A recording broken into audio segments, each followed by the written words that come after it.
kuniwacha niendelee. Naomba leo kwa meza ya hukumu, tukuje kwa meza ya hukumu leo.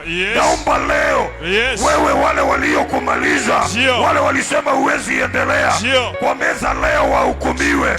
Sema wahukumiwe leo, wahukumiwe leo.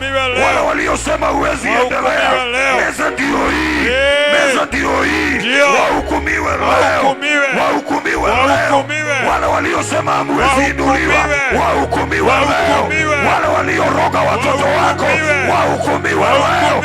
Wale waliokulaani, wahukumiwe leo. Wale wataki kuona ukiendelea, wahukumiwe leo. Wale wanaomba maombi mabaya, wahukumiwe, wahukumiwe. Wahukumiwe. Sema amen. Amen. Unajua wao wako na mpangilio yao ya kuua wale iwapasi kufa. Na wale unajua wale kuna watu pia, wacha tuongee ukweli, kuna watu pia wanafaa kukufa. Ni kweli. Ni kweli. Uliza jirani yako, huyo mchawi anafanya nini kwenyu? Uliza huyo mchawi anafanya nini kwenyu? Uliza anafanya nini kwenyu? Huyo anakumalizanga, huyo anarogaga watoto wako, anafanya nini kwenyu? Au ndio watu wanafaa kuondolewa?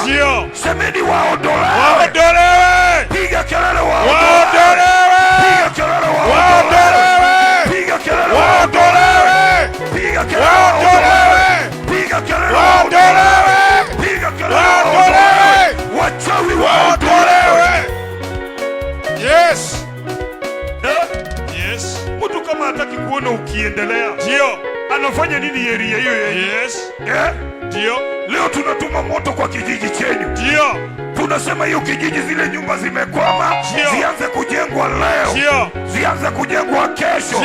Hiyo nyumba ianze kujengwa kesho. Hiyo biashara uende kesho. Hiyo biashara uende kesho. Ubarikiwe na uinuliwe. Piga kelele